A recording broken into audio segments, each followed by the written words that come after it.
Good evening, everyone. My name is Barbara Agan, and I'm the Director of Member Engagement and Education with Edify Credit Union. Thank you for joining us for tonight's virtual session on cybersecurity. Presenting tonight will be Bill Davey, Chief Technology Officer, and Glenn Gunther, Chief Security Officer with PCH Technologies. I will now turn the meeting over to Bill. Thank you, Barbara. Good evening, and thank you for joining us tonight. My name is Bill Davey, and I'm Chief Technology Officer for PCH Technologies. I'm pleased to welcome you tonight to Cybersecurity Seminar designed for Edify Credit Union members. Your financial security is a top priority, and in today's world, cybersecurity plays a critical role in protecting that. I have over 20 years of IT experience in the public and the private sector, and tonight I'll be sharing some insights on how you can protect your personal and financial information from the most common cyber threats. I'd like to introduce my colleague, Glenn. Hi, good evening, everybody. Thank you for joining us. I'm Glenn Gunther. I'm Chief Security Officer here at PCH Technologies. Looking forward to this evening's session. I have about also 20 years experience, some in banking and then also private sector. So I'm looking forward to tonight's session. Thank you, Glenn. So here are some of the topics that we're going to cover tonight. Number one is the cybersecurity landscape, where we're going to provide an overview of the current trends and statistics relating to cyber attacks affecting individuals and organizations. Number two is we're going to go through some threats and examples, and we're going to take an in-depth look at the common threats like phishing, ransomware, and malware, along with the real-world examples. And number three is we're going to go through some cybersecurity news, just talking about cybersecurity incidences and their impact to the business. And number four, tips and best practices. We're going to be providing some practical steps and strategies and actions that you can take right now to enhance your cybersecurity posture and protect your personal and financial information. So we're going to take a deep dive into some of the top cyber threats and the key terminology that you need to be familiar with to effectively protect yourself and your organization from digital risk. So number one, we have ransomware, which ransomware is a type of malware that will encrypt your data on your computer, and it would typically demand some type of payment in order for you to be able to access your data. So think of it like a lock on your data, and you can't access it without a key. Number two is phishing scams, which is a fraudulent attempt to obtain sensitive information by pretending to be from a trustworthy entity through a deceptive email or some type of text message. And they will typically ask you to click a link to go to a website in order to steal your credentials or conduct some type of scam. Number three is malware, which is a malicious software designed to disrupt, damage, or gain unauthorized access to your computer, while spyware kind of lurks in the background where it will secretly monitor and collect users' activities and data without you knowing about it. Number four is identity theft, which is a fraudulent use of someone else's personal information, such as social security numbers, credit card details, in order to commit some type of theft or fraud. And last but not least, unsecured Wi-Fi, which is a wireless network that lacks encryption, allowing anyone nearby to access the network, potentially allowing an adversary to intercept that data. So imagine that you're sitting at a local coffee shop and you're connected to their free public Wi-Fi, and you want to check your bank account, you want to check your email. This Wi-Fi network is open and it's unsecured, meaning there's no password to connect. Excuse me. So An adversary could potentially perform what they call a man-in-the-middle attack, which is an attacker could use a program, a tool to position themselves between you, your computer, and the coffee shop's Wi-Fi router. And once this is in place, they can intercept all the data flowing between your device and the internet. So it's very important that when you are connected to an open Wi-Fi, you don't really want to be conducting any type of sensitive information. So over the years, cybercrime incidents have been increasing at an alarming rate with significant growth year over year. And the financial impact is enormous. Global cybercrime costs are projected to reach 10.3 trillion by 2025. Cyber attacks are happening more frequently, with a new attack occurring every 39 seconds.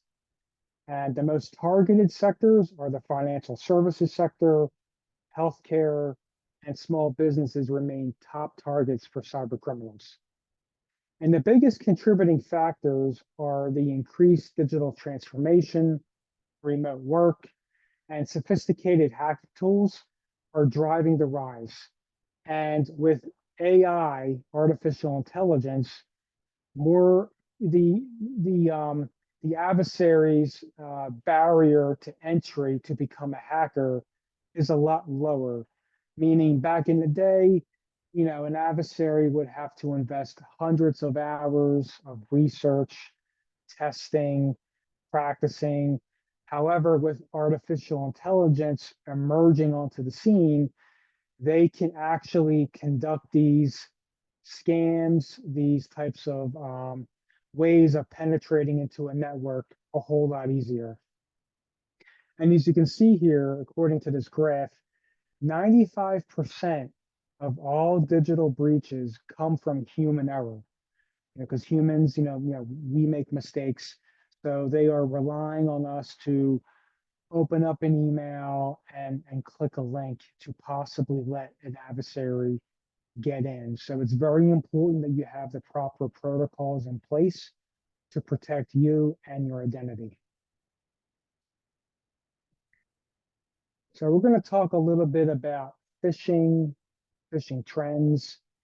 So basically, a phish is what hackers will frequently use phishing because it is a highly effective and relatively low cost method for gaining unauthorized access to sensitive information.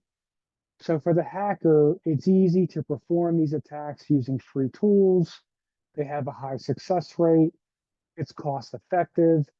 It's another way to bypass technical defenses.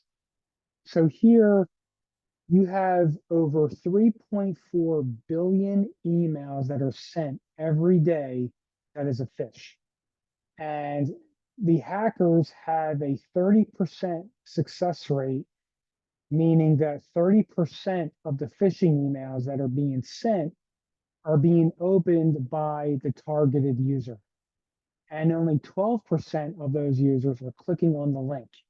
And that's what the adversaries are really hoping that you do. You click on these links and they're able to possibly compromise credentials or gain access to your computer. Now, a business email compromise is more of a targeted attack, and that's more for businesses where the adversary will typically spend a little bit more time doing research on the company in order to try to trick the user into giving up sensitive information or clicking on a link.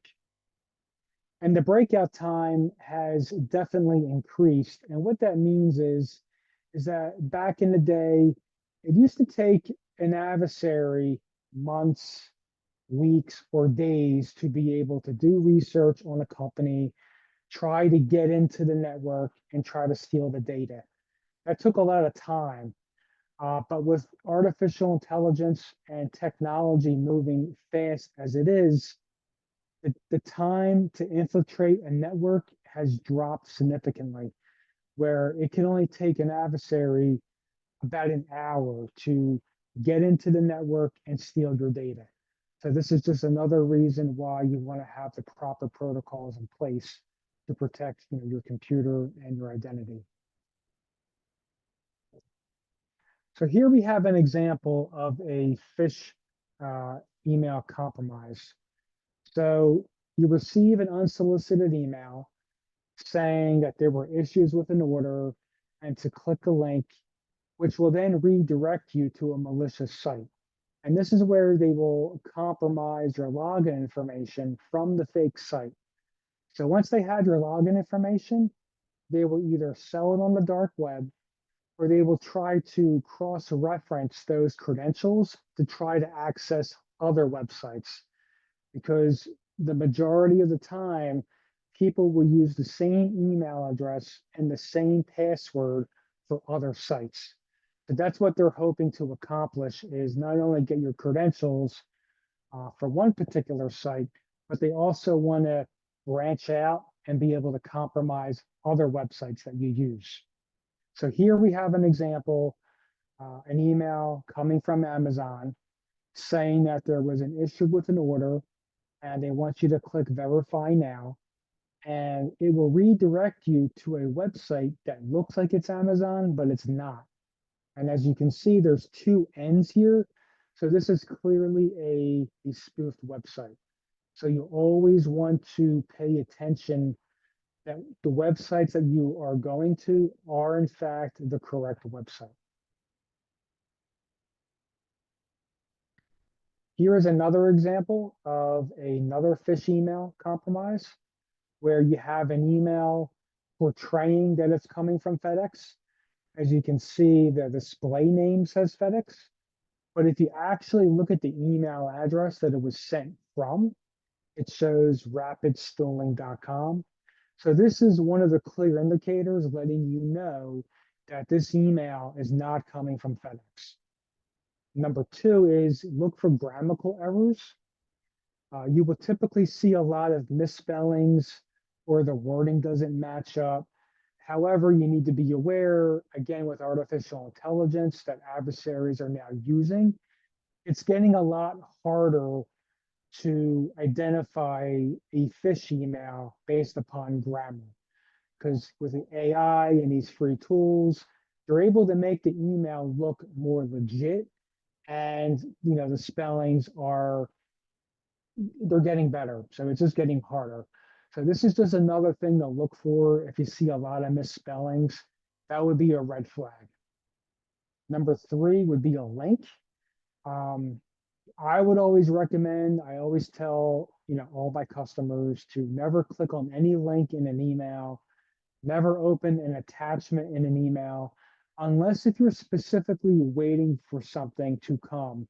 Like if you placed an order or that a friend or a business associate is sending you an email with a link and an attachment, then I would say, okay, and that's safe to proceed because you are expecting that email. But if you're just getting like random emails with links asking you about a promotion or something's about to expire, I would definitely recommend refraining on clicking the link and go directly to the vendor or manufacturer's website just to make sure that you are in fact going to the correct website. And also the adversaries would use, fake logos pretending to be from the company when in fact they just downloaded a picture, put it in the signature, and makes it appear like the email is coming from the manufacturer. So another attack vector that adversaries are using is called session hijacking. And session hijacking occurs when an attacker intercepts or manipulates a session token to take control of an active session. So what does that mean? So for an example, let's say John, who's logged into the social media site, let's say Facebook, and a hacker will send John a phishing email with a link that looks like it's coming from Facebook asking for a password reset request. John clicks the link, it redirects him to the fake login page, and it's designed to capture his session cookie. And once the hacker has that cookie, it's like a little text file that's saved on your computer. Once they're able to gather that session cookie, that file that's saved on your computer, they can actually copy that session cookie, put it on their computer, and be able to bypass the Facebook login page. They wouldn't need a username, they wouldn't need a password. They have that session token on their computer, and they would be able to log directly into Facebook with your account. Another example would be if you had some type of malware on your computer and the malware was scanning your computer looking for a session, like active session cookies, they would be able to copy those files, upload it to their computer, and access any website that you're currently signed into on your computer. So it basically allows unauthorized access to a user's account without needing their credentials. So I always recommend to my clients, it's very important that whenever you're signed into a website, you always sign out of that website, because what that does is it will deactivate that token. So most companies nowadays, they have some type of automated feature where after inactivity, it will sign you out of that website automatically to avoid these types of attacks. So we're basically coming down between, cybersecurity versus convenience. And these companies are doing this to ensure that no other adversary can get into your account. So you always want to sign out of any websites that you're signed in if you're not using them.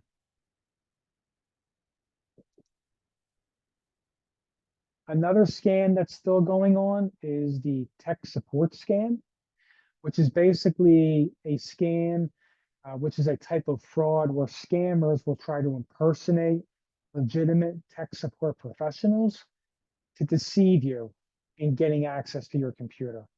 So there's usually three ways that this happens. Number one is a cold call, where the scammers might try to call the victims directly, claiming to be from tech support. Another method would be a pop-up message, where the victim may encounter a fake pop-up warning while browsing the internet. And these pop-ups will often look official. They may claim that the computer is infected with a virus or needs some type of urgent repair. And the third way would be an email, where you or the victim may receive an email pretending to be from a legitimate company, instructing them to call tech support for immediate assistance. And once they make contact, the scammer will try to create a sense of urgency. They try to use fear in order to get access to your computer. So they'll use some type of technical jargon. They'll try to confuse you, intimidate the victims to act quickly. So the scammer will usually ask you to download some type of remote access software, such as a team viewer, an AnyDesk, a log me in, giving them control of your computer. And once they're inside, they may show a fake error message or manipulate some type of normal system function to make it appear as though that something is wrong. And what they're actually doing is they're installing some type of malware or ransomware on the computer to steal information in order to get some type of payment. So they will typically ask for a wire transfer or some type of gift cards in order for you to get their help to fix your computer, when in reality there's probably nothing wrong or there's probably no virus on there, but they're just trying to trick you to get money. So if anyone tells you to go to a Walgreens or a CVS to buy a gift card as a form of payment, I can pretty much ensure that it's some type of scam. So whenever you hear something like that, just be aware that that is probably the number one method that scammers will use, is they want to be paid in gift cards, because Once you go to a Walgreens and you activate the card at the store and you're on the phone with the adversary and you give them that code, that PIN number that's on the card, they will claim that on their end. And then it's going to be a lot harder for you to get your money back if you're in a situation like that. So we're going to talk a little bit about some cybersecurity news. Just kind of going over the latest breaches, what's going on in 2024. So in 2024, we witnessed several major cyber breaches that have impacted various industries and organizations. And these incidents, highlight critical lessons that we can all learn from them. And the most common attack surface is phishing. We're human, we're curious, we click links. So this is the number one attack vector that adversaries are using to get in to networks. Another method would be compromised login information. So one example would be a hacker or an adversary would buy compromised credentials from the dark web, and they will use that information to perform another breach. And then it just goes on and on and on to another company, to another company. And another method would be just outdated systems, just doing, just making sure your phone, your computer is up to date. If your software isn't up to date, this is something an adversary can use to potentially get in to the network. And if you have ever gone to any one of these companies or shopped at one of these companies, you should be receiving some type of letter in the mail. It's called a public disclosure notice of a breach, letting you know that there was a breach. Yes, you were affected by this and what actions to take.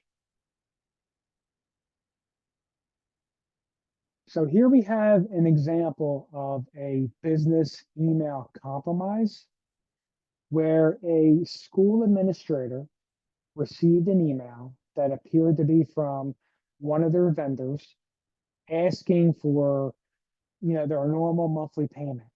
However, this time they requested a wire transfer instead of a credit card like they have always done before in the past. So the school administrator thought nothing of it. He went ahead and proceeded with the wire transfer. And then 2 weeks go by, and 2 weeks go by, and the bank contacts the school, and they said that we've detected, potentially some type of fraudulent activity on the account.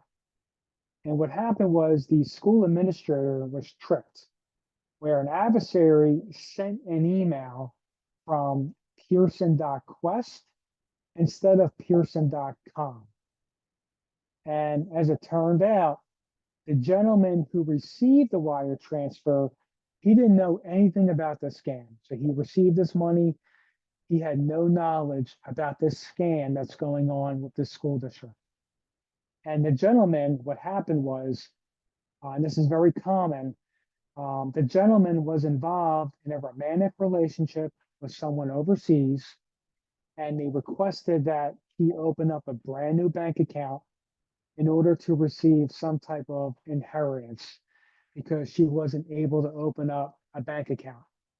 So this gentleman received the money, and then once he got the money, he wired the money overseas to another bank, and he also bought Bitcoin, and he sent Bitcoin to an address.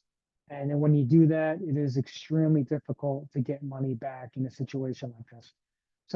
So actually, he was acting as a money mule, is what they call it. And a money mule is basically a person who transfers or moves illegally acquired money on behalf of somebody else, often unknowingly.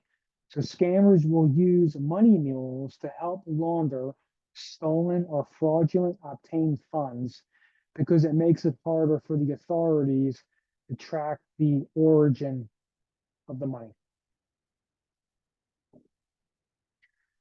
So here we have another breach that occurred a few months ago. It's not getting a whole lot of attention. This is probably one of the biggest breaches that has ever occurred in cybersecurity. And you may be hearing a lot more about it in the news in the upcoming weeks.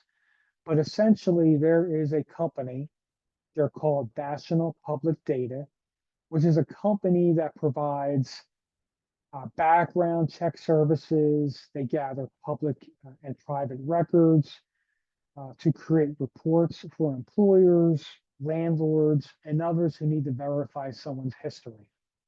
And it collects data such as criminal records, credit reports, and employment history. And the company had stored the admin credentials in a publicly accessible document where an adversary was able to compromise, and they were able to download all the data and release it on the dark web. So we're talking over 2.7 billion, and that's not a typo, that's 2.7 billion records that were compromised, living and deceased, of names, emails, social security numbers, phone numbers, and addresses. And if you want to know if you were affected by this breach, there's a website that you could actually go to.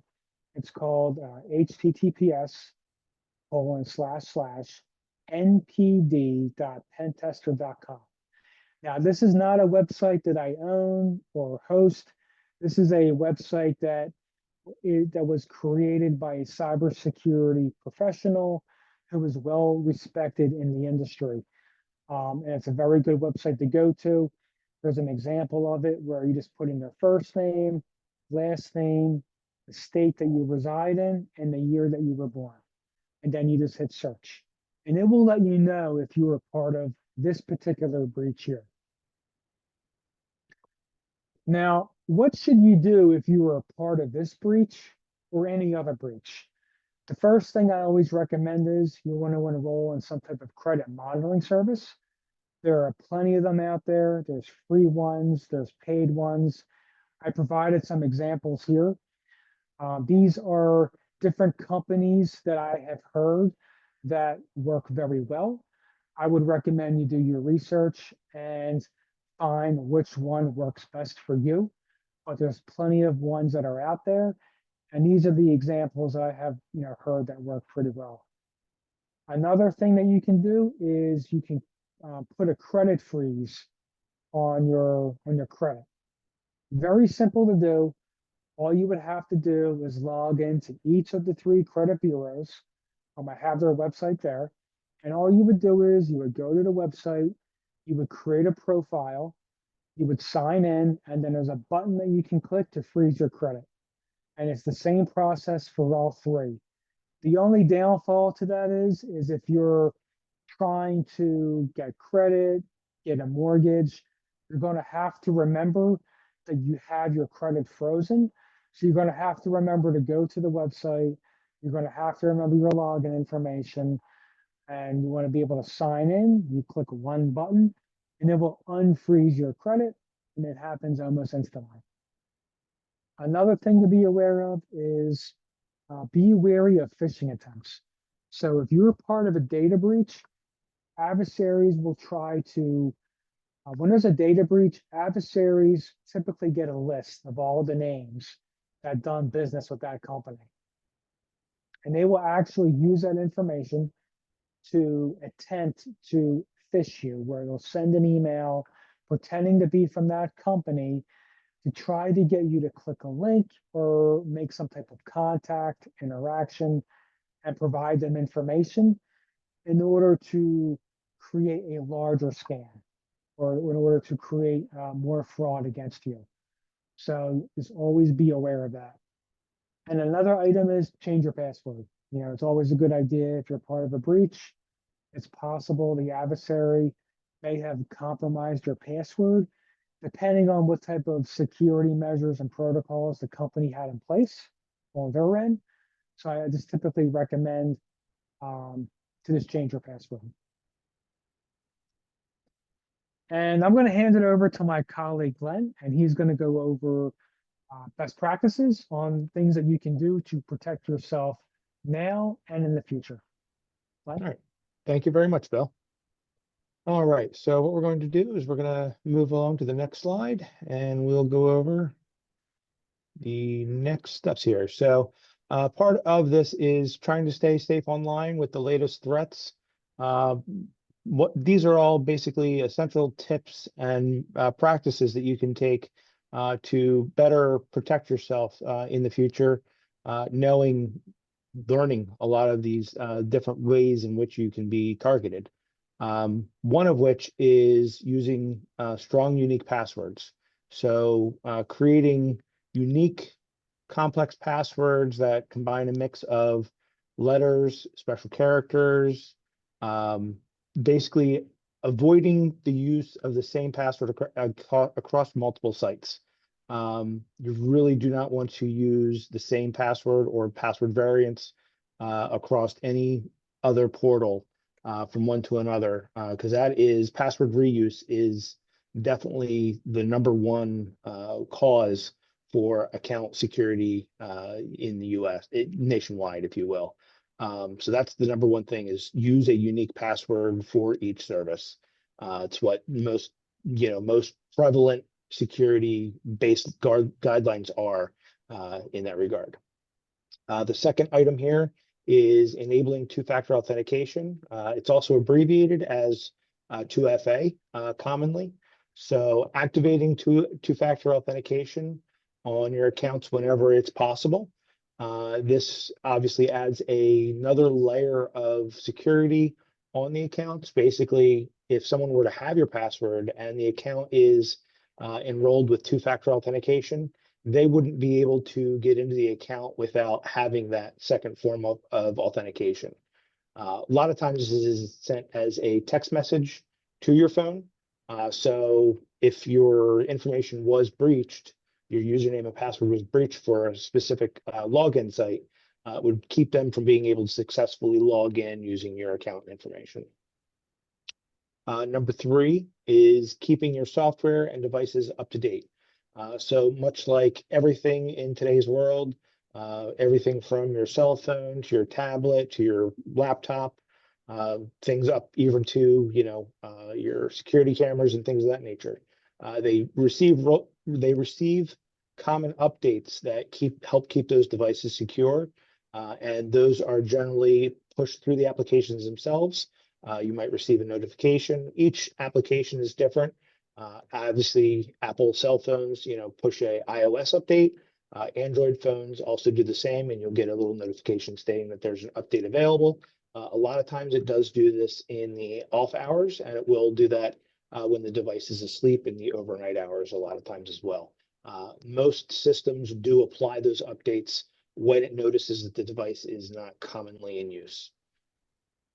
So that's just something to be aware of. And then the other thing is to be cautious of phishing scams. Much like Bill was speaking of earlier, avoid clicking on any suspicious links or downloading any nefarious applications or attachments from unknown sources.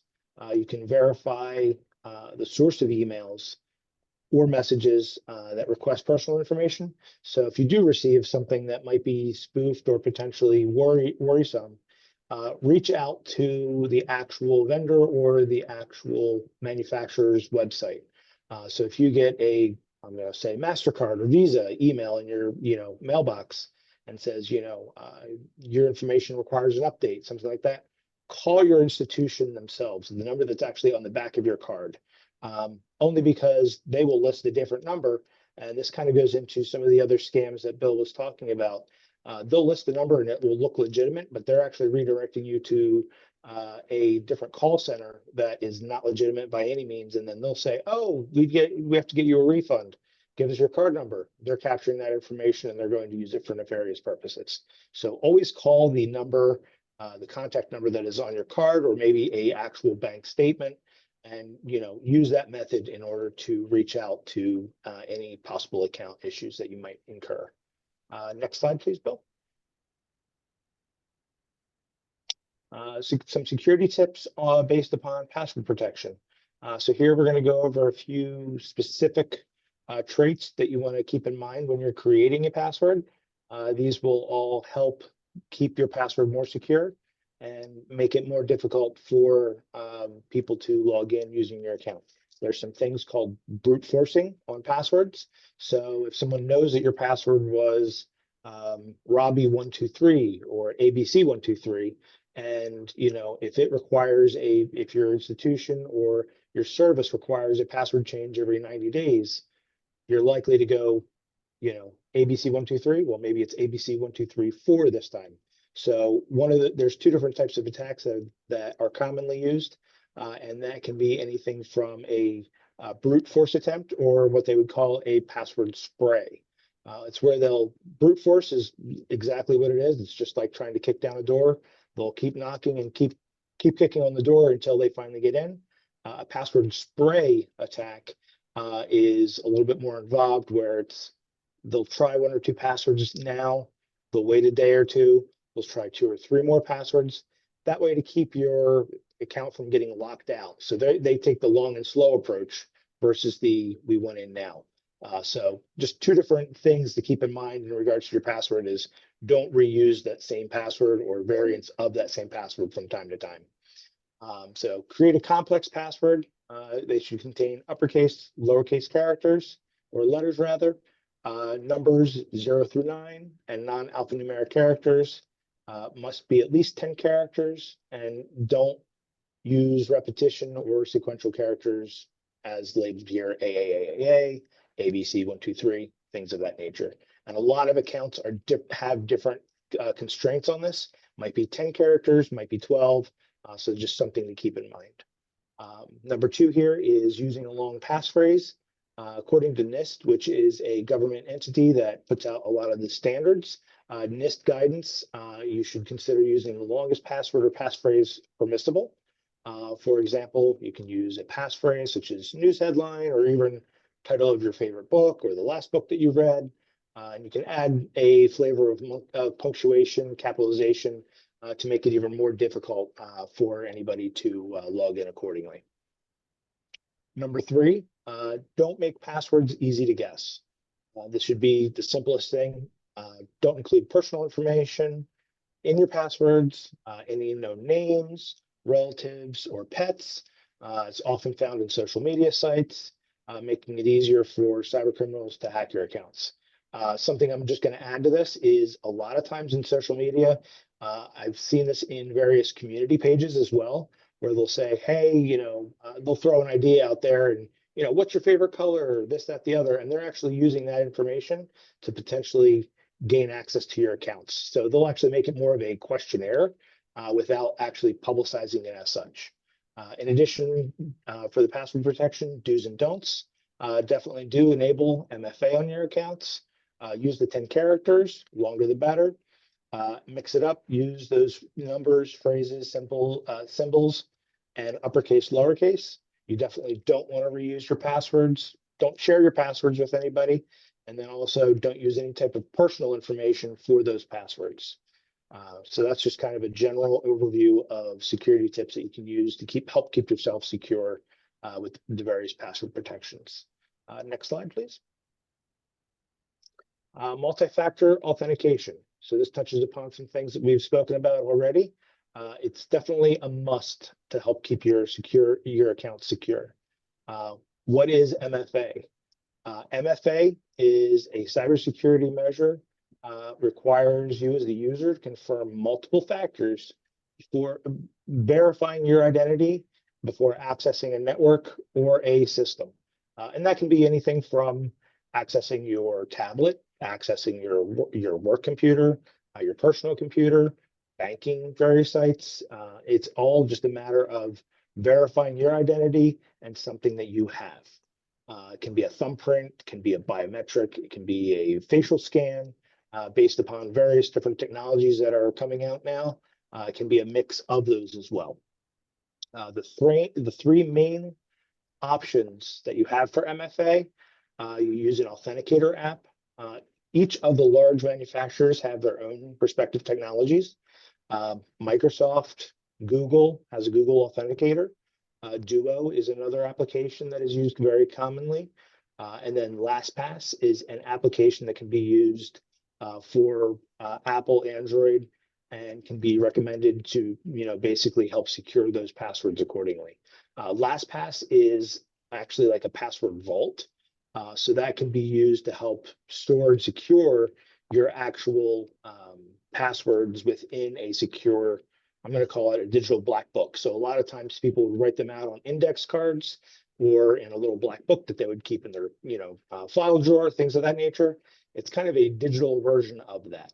So it's kind of like a secure digital filing cabinet for your passwords to keep all of that secure. And that would generally be provided security access with a master password that you would want to use. So each time you use a password, make sure it's something unique for that site to help keep everything secure. Number two, number code via text message. So a lot of times with a website, could be any various site, if they support SMS, what they'll actually do is send you a 5, 6, 7, 8-digit code, and that code would be required for you to proceed with your login. They'll ask you for either your email address, your username, and your password, and then it'll take you to the next screen where it'll actually prompt you for that. You'll probably run into that now. It's essentially mandated for most accounts nowadays, but that's something to keep in mind. And some places also give the option to do a phone call code. So what they'll do is it will be an automated call that will call you and say, "Hey, we see you're trying to log into your account. Your secure code is 123554." And what you'll do is it'll read that to you, and then you key that into your site, and then it allows you to proceed accordingly into your site accordingly. One of those things where if your credentials were leaked, it's keeping the bad person from being able to log into the account on your behalf. You can also, if you were to receive a call like that and you know that you're not logging into your account, definitely call the site that's sending that code to you, so you can have them secure your account accordingly. Next slide, please, Bill. The importance of regular updates on your computer and your phone. 3 points of reference here. Protection against cybersecurity threats. It's well known that security updates patch vulnerabilities that hackers can exploit, protecting your system from malware, viruses, and other types of cyber attacks. So that's number one defense that you can do to help keep your system secure, is making sure that you're applying those updates religiously. Most manufacturers have a common patch schedule. So Microsoft will patch your operating system, all relevant, all common currently in use applications and actual operating systems are patched at least monthly. Same thing goes for Apple. They have updates that are pushed out routinely as well for both security patches and other enhancements. For safeguarding your personal data, you definitely want to keep those updates up to date to help protect your sensitive information, both personal, financial, and any work-related data from being exposed and being stolen by hackers. And that's one of the things where they, reference where Bill had referenced ransomware. Help keeping your systems up to date is definitely something you want to make sure you keep on a schedule to make sure that's all updated accordingly. And number three, maintaining the system stability. Security updates play a very important function to fix those bug fixes and then also improve system performance. They're very common as part of those updates that there's other security enhancements in them as well that benefit you in other means. So you want to make sure your system performance is always up to date, ensuring your computer runs smoothly and efficiently without disruptions from vulnerabilities. One key I would say here is Microsoft also, because the good majority of users are using Microsoft systems, just do a random reboot. So when you're logging off your computer at the end of the day, make sure you log off and reboot. That locks your session, so somebody can't walk up to your computer and use it. Say if you weren't to have logged off of a website, that would lock the actual computer itself, and also gives your computer a time to apply those updates during the off hours. So logging off and restarting is a good thing for that. So just kind of some key points there. Next slide, please. This is one commonly not done, fortunately. You want to back up, back up, back up. And you want to back up multiple means as well. So have an automated cloud backup in place to recover from ransomware. It really comes down to not if, but when. So, and it's not a matter of even ransomware, if, but when, but failure, if you will, a failure of a computer, failure of your phone, um, everything that you store, especially with like tax records, uh, any type of digital records now, just like receipts. So going back, many moons ago, you used to have the receipts that you get printed. They're printed on thermal paper, and it's not really a permanent record.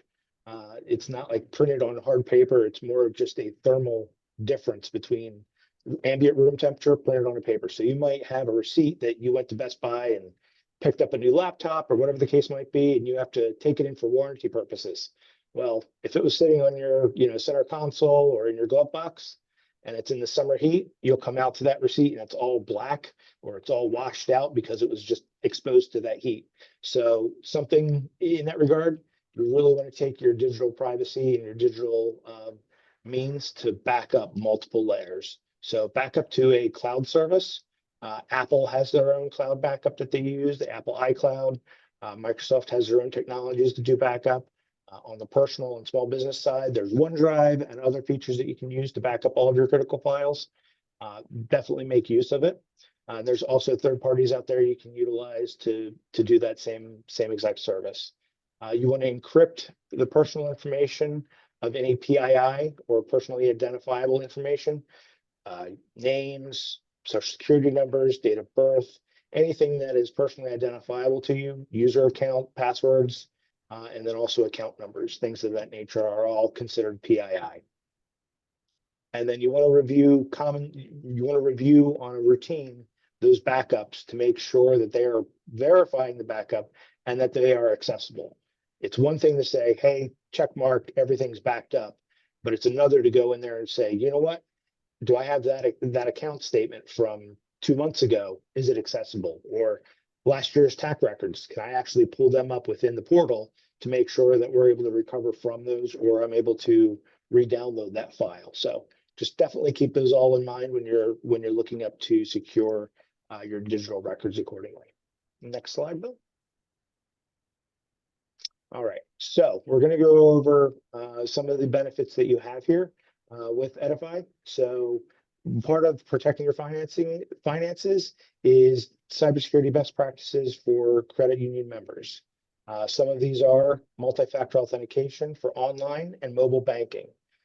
You can use it to send a security code to your mobile device via SMS or an audio message via phone call. That would be the automated phone call where it calls you and says, your login code is 154332.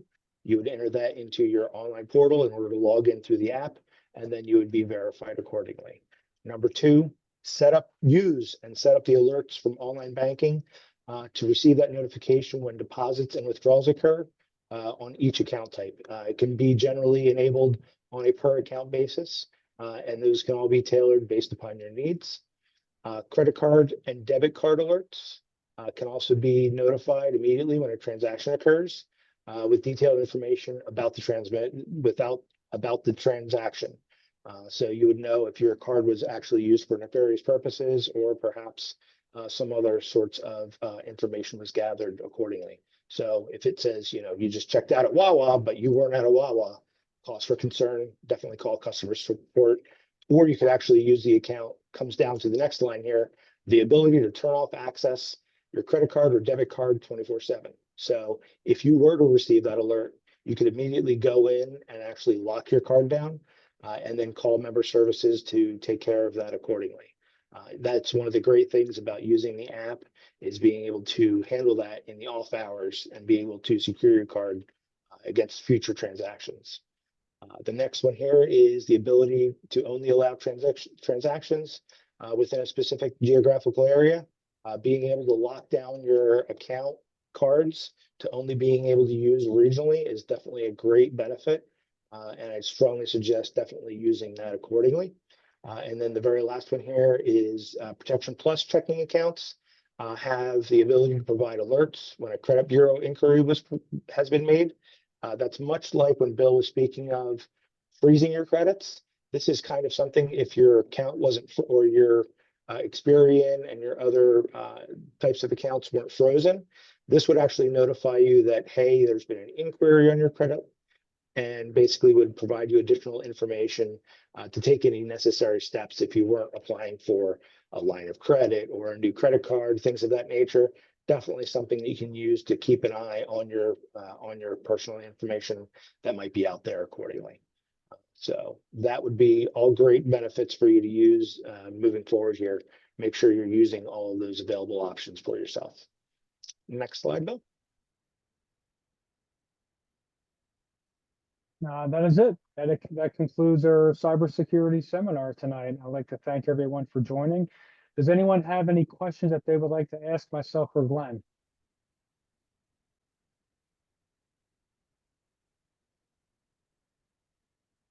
Just give it a minute there. Thank you, Bill, and thank you, Glenn, for delivering a very informative session. And thank you all for attending. Thank you for hosting us. Thank you. Thank you.